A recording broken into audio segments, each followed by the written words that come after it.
Bienvenidos a los coloquios de iSanidad. Yo soy Luis de Haro y quería presentarles a las dos personas que tenemos con nosotros. Por un lado tenemos a la doctora Virginia González, que es pediatra de neonatología en la UCIP del Hospital Universitario Quirón Salud y además tiene un máster en peritaje médico y valoración de daño corporal por la Universidad de Alcalá. Por otro lado tenemos a Juan Pablo Núñez, que es el director de desarrollo de negocio y clientes de la correduría Uniteco Profesional. Buenos días. Buenos días. Lo primero que queríamos preguntar es si un médico debería tener obligatoriamente un seguro de responsabilidad civil para trabajar, él personalmente. Bueno, partiendo de la base que en España es obligatorio tener una póliza de responsabilidad civil profesional para poder ejercer, hay que tener en cuenta que hay dos grandes grupos, que uno que son los que trabajan para la sanidad pública y otros que son los que trabajan para la sanidad privada. Los que trabajan en la sanidad privada tienen que tener su propia póliza de responsabilidad civil, tanto los médicos como las clínicas, como los hospitales y bueno, pues lo que sería todo este grupo. Y la sanidad pública, a través de concursos públicos, pues aseguran a todo lo que sería todo el estamento público, desde los médicos hasta los enfermeros, todos los profesionales que trabajan y también los centros de trabajo. Pero sin embargo sabemos que hay médicos que no tienen su propio seguro, sino que lo tienen a través del hospital o del centro de salud y, por ejemplo, puede ser que no tengan, cuando un concurso queda desierto, pues durante un tiempo no tienen póliza que les cubra. Claro, eso en mi experiencia como médico y como perito pues lo he visto varias veces. O sea, hay comunidades, bueno, lo sabe mejor Juan Pablo, que no, por ejemplo Murcia, Andalucía, Valencia, en los cuales pues el hospital no tiene cobertura, con lo cual esos médicos están descubiertos, ¿no? Y si la tiene, como puede ser en nuestra comunidad, pues la mayoría de las veces es una cobertura mínima, que es insuficiente. O sea que no es suficiente la cobertura del hospital. No, cuando tú entras además a trabajar en un hospital como médico, pues no sabes ni la cobertura que tiene el seguro, es que ni lo preguntas, no es una cosa que te preocupe de entrada, tú crees que nunca te va a tocar a ti y no sabes ni las condiciones de ese seguro, pero después ya, con la experiencia, pues sabemos que son mínimas. ¿Y el médico es consciente de que no existe esta cobertura suficiente en muchas ocasiones?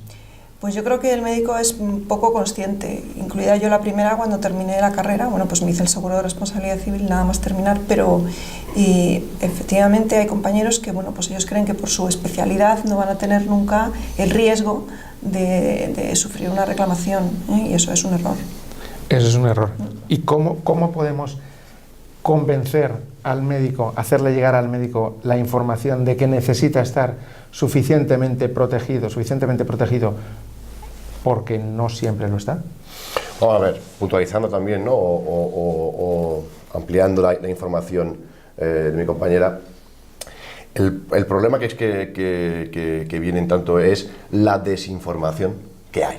Es decir, tú partes de la base que el hospital tiene una póliza. Vale, muy bien. ¿Y qué póliza es esa? ¿Quién ha negociado esas pólizas? ¿Se ha negociado en base a la protección del médico o en base a la protección del hospital? Eso por un lado, y ahí nos podríamos extender todo lo que quisieras, Luis. Pero voy intentando un poquito a las generales, ¿no? Segundo, estas pólizas tienen unos vencimientos que tienen que salir a concurso. Muy bien. ¿Saben los médicos cuándo sale a concurso? ¿Sabemos si se queda vacío, si no se queda vacío? ¿Cuáles son esas condiciones que van a variar? Si se queda vacío, ¿se lo comunican? Pero algo más básico, ¿sabe el médico dónde puede pedir ese condicionado o este certificado? Cuando trabajas o entras a trabajar en el centro de salud, en el hospital público, en atención primaria, ¿te da un certificado de esa póliza? ¿Sabes quiénes son los abogados? Porque lo más importante en un producto de servicios, como pueden ser los seguros, es quién da el servicio. Sabemos quién da el servicio, a qué teléfono tienes que llamar, son especialistas o son especialistas, cambian las personas que ejercen ese servicio. Tengo una pregunta inmediata. ¿El problema entonces es para el hospital o para el médico? El problema es para el médico, porque tú cuando tienes una reclamación, el hospital, bueno, pues va a intentar cubrirte, pero siempre te va a decir, y hablo tanto de la sanidad pública como de la privada, no nos olvidemos, yo trabajaba en las dos, entonces en la sanidad privada, por ejemplo, pues puede tener una compañía de seguros, el hospital contratada, la clínica, pero te va a decir que como profesional pues eres independiente, incluso la propia compañía de seguros de la clínica puede ir a reclamar contra ti, ¿no? Por esa pues, ausencia de profesionalidad, si ellos creen que ha sido así, o sea que ese es el problema, ¿eh? Por eso tienes que tener un seguro de responsabilidad civil propio, independiente del hospital, de la clínica, del centro de salud donde trabajes y de si es pública o privada. Me imagino que nos hemos encontrado en más de una ocasión con un médico que ha tenido que afrontar un proceso sin seguro. Por supuesto. En el momento en el que todos es conocido, ¿no? Pues oye, Andalucía o Valencia o Murcia estuvieron meses, incluso algunos superaron el año, sin tener una póliza. Eso significa que no hay servicio. Es decir, que en el momento en el que tienes una reclamación, ese médico va a la administración concreta de ese hospital, pregunta quién va a ser su abogado legal y le dicen que no hay nadie. Entonces, como no hay nadie, el proceso judicial sigue. Entonces, el médico de repente se ve inmerso en un aborigen de peritos, abogados, procuradores, que en teoría tenía que poner el seguro público. Como no lo tiene, él tiene que afrontar en ese momento dos. De repente, de tener un juicio, va a tener dos.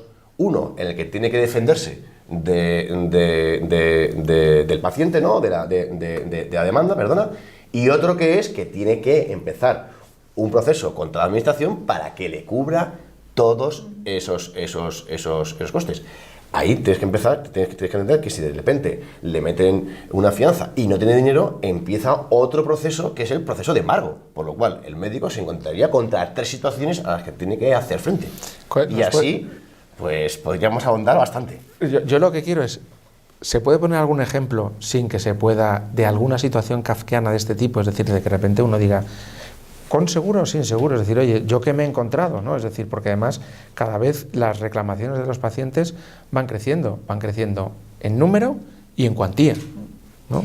No solo en número y en cuantía. Cuando yo terminé y llevo 20 años ya de experiencia en esto, pues siempre nos decían que a cada profesional le iban a tocar como 3 o 4 reclamaciones en toda su vida profesional, pero es que ahora los que están acabando y el futuro que tienen por delante es no 3 o 4, sino a lo mejor 10 o 15 o más a lo largo de toda su vida profesional, ¿no? Entonces, yo sí que me he encontrado con varias situaciones personales, no en mi persona, pero sí en mis compañeros. Entonces, hemos tenido una reclamación a todo el equipo en un caso de pediatras del hospital y una de mis compañeras en concreto tenía una póliza diferente, con otra compañía diferente al resto de nosotros, ¿no? Que la teníamos en este caso con Uniteco. Y bueno, pues esta compañera tuvo verdaderos problemas para ser respaldada y atendida por esta compañía. Entonces, cuando finalizó el proceso, que afortunadamente finalizó con buen resultado para los médicos, con la defensa médica, tuvo que cambiarse de compañía. ¿Qué tipo de acusaciones hay? De todo tipo.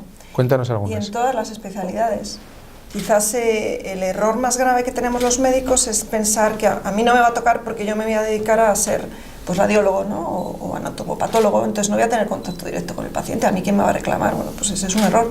O yo voy a trabajar en atención primaria y entonces a mí, bueno, pues reclamarán al que haga cirugía cardíaca o al que haga neurocirugía o al que haga cirugía plástica, que son como especialidades de más riesgo. Eso no es así. Es que puede caerle una reclamación a cualquier médico en cualquier lugar de trabajo. En primaria, en hospital, en la UBI, fuera de la UBI, en la urgencia, en todas las especialidades. Ahí, si quieres, Luis, te puedo hacer una puntuación, ¿no? Yo iba a hacer una pregunta para los dos, que es decir, ¿es para especialistas o también para atención primaria? Pues ahí te respondo a esa pregunta enlazándola con la anterior, y es, evidentemente, todo el mundo tiene más o menos claro, ¿no? que los cirujanos en urgencias, pues, oye, ¿tienes que tener una póliza? Bueno, pues, evidentemente, ¿no? Evidentemente sí, porque puede haber una negligencia, una complicación, se ve claro en el que hay un riesgo importante, ¿no? En el que te pueden hacer reclamaciones de cuantía elevada. Pero aquí, claro, aquí solo hablamos de cuantías, pero hay que tener en cuenta otra faceta eso es un 33%. Por decir manera, de lo que hay que tener en cuenta dentro de una demanda. Pero también están los temas psicológicos que son fundamentales. Por ejemplo, atención primaria. Atención primaria puede tener una reclamación sobre una cirugía, pues, bueno, pues en principio no es viable, ¿no? Pero en cambio, una demanda por acoso sexual. Eso afecta directamente a la psicología del médico. Imagínense usted la situación en la que se encuentra, pues, en este caso un hombre, ¿no? Que pues, está con su mujer, y de repente la mujer le llega una demanda, lo abre porque está en casa, y resulta que a su marido le están demandando por acosar sexualmente de una joven de 20 años. Y entonces, en ese caso, ahí llegas y dices, oye, los seguros se componen evidentemente de un contenido, ¿no? Y el contenido pues puede ser igual, pero ¿y los recursos que se necesitan para dar ese servicio? Entonces, imagínese usted en lo público una póliza que está masificada, que son decenas de miles o cientos de miles, ¿vale? Y que tú eres un número concreto. Entonces, cuando te llega ese tipo de reclamaciones que son más psicológicas que monetarias, ¿vale? El médico lo que necesita es que desde, por ejemplo, nuestra compañía, rápidamente un abogado vaya a hablar con la mujer y diga, oiga, que esto es habitual, que esto no es normal. O sea, tranquilizar a la unidad familiar, digo, oiga, que esto es normal, de verdad, que esto pasa muchas veces. Si no te lo dicen, te plantas en un proceso de 3 o 4 años en el que a lo mejor por el sistema público el abogado, la persona que va a dar le ve 1 hora antes del juicio. Y durante esos 3 años la situación personal es kafkiana, es ¿cómo le dices tú que no es verdad? Y te van a decir porque me lo dices tú. Porque me lo dices tú. Y es mucho mejor que intervenga un tercero. Que intervengan terceros con muchísima experiencia donde le digan, miren, oye, que esto pasa miles de veces al año porque son procesos en los que pues se tienen en cuenta pues otros factores como puede ser el enriquecimiento ilícito por parte de una demanda, ¿no? Para intentar pactar. Claro, no, porque además luego que decir en atención primaria, que yo creo que probablemente es donde hay una menor concienciación sobre el tema de los seguros de responsabilidad civil, nos encontramos con todo tipo de cuestiones, ¿no? Donde dicen, la culpa del fallecimiento ha sido del médico, que no le ha hecho tal, no ha hecho cual. Luego se puede demostrar en el juicio que no es verdad en absoluto, pero has pasado un proceso y además un problema reputacional enorme. Muy grande. Interno, como decía Juan Pablo, de cara a la propia familia, pero también externo diciendo... Pero también te puedes encontrar con otros casos, pues encontramos el económico, encontramos el psicológico y luego encontramos el ético o el moral.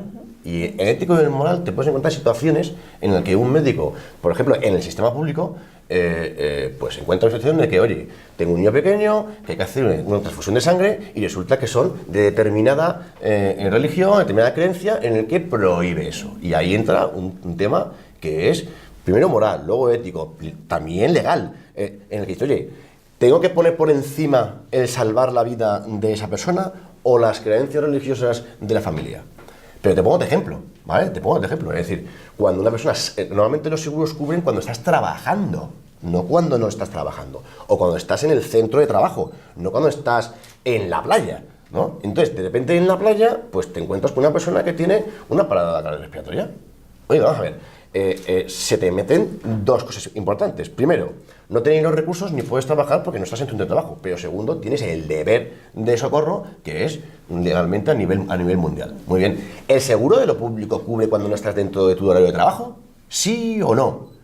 Pues en unos casos sí y en otros casos no. Depende de quién haya negociado ese contrato.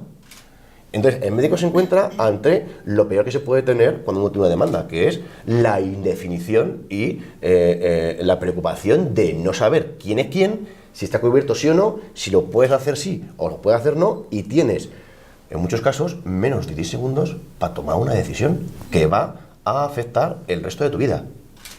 Pues aquí no hablamos de 10.000 euros. Aquí hablamos de 2-3 millones de euros, de una inhabilitación, incluso de la posibilidad de entrar en la cárcel. Entonces, claro, tomar una decisión de 10 segundos en el que va a afectar el resto de tu vida, en el que va a afectar a tu parte económica, a tu parte psicológica y a tu parte ética, es decir, que ataca al 100% de lo que es una persona, y estás en manos de quién estás en manos. Realmente es importante tener y pensar y sentarse y decir, oiga, ¿es importante esto? oiga, es que te va la vida en ello. Te va la vida en ello. No, por eso.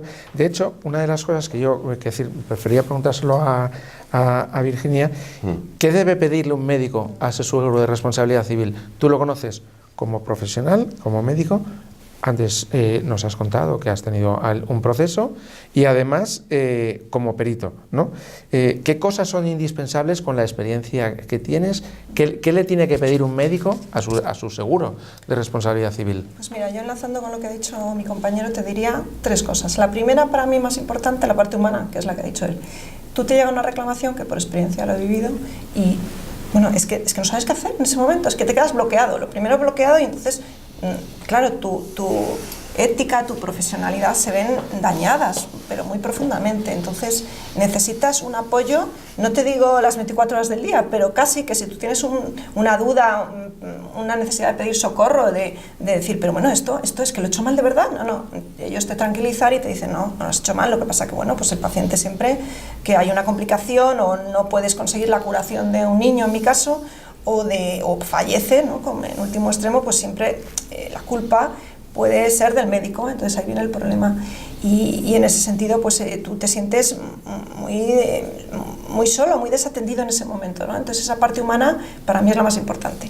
Después necesitas un seguro con unos profesionales buenos o excelentes, diría yo, ¿no? Tú cuando vas a hacerte una cirugía de una catarata o una cirugía por un problema renal, pues tú quieres el mejor especialista, ¿no? En ese terreno y tú vas a buscar a ese médico. Pues entonces el médico debería buscar los mejores profesionales en esa compañía de responsabilidad, de seguro de responsabilidad civil. O sea, yo quiero tener pues un equipo de abogados que sean profesionales con experiencia en derecho sanitario, no en cualquier tipo de derecho. No me vale el derecho mercantil, no, quiero que sepan lo que es una reclamación médica y lo que es la defensa sanitaria, la defensa médica. Y un grupo de peritos que tengan también experiencia y que sepan lo que es ir a una ratificación, ir a declarar en un juicio. Y por último, que no es menos importante, es la parte económica, como ha dicho él. Pues tienes que tener un seguro de responsabilidad civil con una cobertura acorde a tu profesión, a tu situación actual y al momento en que vivimos, lo que tú has dicho. O sea, es que podemos estar hablando de, bueno, pues de cuantías, lo conoce mejor, pero de hasta 2 millones de euros. Entonces, tienes que tener todo ese conjunto unido, ¿no? Y global, no vale solamente pues con una parte económica, ¿no? Las otras también son importantes. Enlazando con lo que está diciendo ella, ¿qué valor tiene la experiencia a la hora de hacer un seguro? No, o sea, de preparar un seguro y llevar los seguros de los médicos. Es decir, ¿por qué es importante tener experiencia y no, bueno, hay compañías que se han metido y luego se han salido a los 2 años? Me parece una avería enorme. Pues mira, podría explicarlo de muchas maneras, pero te voy a hacer una analogía médica. ¿Vale? Luis, si tú de repente te encuentras con que tienes que ir a urgencias porque tu hijo se va a morir, ¿vale? Y te ponen enfrente, te ponen a 2 equipos médicos. Uno con 25 años de experiencia y que llevan miles de operaciones de esta operación que tienes que hacer precisamente a tu hijo, y otro equipo de médicos que, oye, que son majestuosos, ¿sabes? Que han sacado todos matrículas de honor en sus carreras, ¿no? Que tienen toda la teoría, pero que acaban de salir de la residencia. ¿Cuál elegirías? Porque los dos tienen el mismo título, los dos tienen los mismos profesores, los dos tienen la misma teoría, los dos tienen la misma pasión, los dos tienen el mismo convencimiento, los dos tienen la misma energía. ¿Pero cuál elegirías? ¿Y por qué? Es ella la que tiene que elegir. ¿No? Lo que dice él lo vemos todos los días. O sea, los padres, bueno, yo ya tengo más canas, ¿no? Pero siempre que ven un médico más joven, pues siempre dicen, pero, ¿y los demás qué opinan? Y en otros hospitales harían lo mismo, y bueno, pues siempre la experiencia es que es lo primero que ven. Y en el la experiencia no es todo. Claro. Sí, y además, en este caso también influye mucho, es decir, las empresas que van y que entran y luego se van, porque los médicos que se van con una compañía que luego desaparece, tienen un problema. Ahí es donde decir, porque, ¿qué es? A ver, si nos traemos un poquito al final, en un contrato, ¿qué es lo importante de un contrato? De cualquier contrato, pero especialmente en estos. La calidad y la calidez. Y sobre todo, ¿cuáles son los motivos por los cuales la otra parte tiene ganas de cumplir el contrato? Porque yo puedo firmar el contrato y no tengo ganas de cumplirlo. ¿O cuáles son mis motivos? Mis motivos son económicos, mis motivos son éticos, mis motivos son de compromiso, mis motivos son pasionales. Evidentemente, a un médico se le da por hecho de que va a poner todos sus esfuerzos posibles. ¿Por qué? Porque es pasional, porque es vocacional. Y si damos por hecho a la sociedad de que nos van a atender lo mejor posible. ¿Y por qué? ¿Y por qué en otros sectores no? Porque sabemos que es vocacional, que es puramente vocacional. En ese sentido, lo que uno tiene que ver cuando se mete en un negocio con médicos es entender al médico. ¿Por qué hace lo que hace y por cómo lo hace? ¿Porque los médicos hacen por tema económico? Porque si realmente los médicos lo hicieran por la ley de la oferta-demanda, que surge en todos los demás sectores, en urgencias, ¿cuánto estarías dispuesto a pagar por salvar la vida de tu hijo? Lo que tengo. Lo que fuese. Sí, sí. Y no lo hacen. ¿Y por qué no lo hacen? Porque si vas a otros sectores, sí. ¿Y por qué no lo hacen? Si no se entiende ese problema y tú entras en este negocio de la responsabilidad civil por un tema económico, se van a salir porque van a perder dinero. ¿Y por qué van a perder dinero? Porque si tratas al médico como un número económico, las cuentas no te salen. Y o tienes un equipo de personas, un ejército de personas, que lo que van a defender no es la parte económica, sino que es importante, por supuesto, es que se parte de la base. Es decir, no es que voy a defender la parte económica, hombre, que es seguro, ¿sabes? Pero es que hay mucho más. Y lo más importante de una demanda de responsabilidad civil es a dónde ataca. ¿A dónde ataca? ¿Al dinero? El dinero paga la compañía. ¿A dónde ataca al médico? A la confianza en sí mismo. El médico lo primero que se pregunta es, ¿lo he hecho mal, por lo tanto, valgo para esto?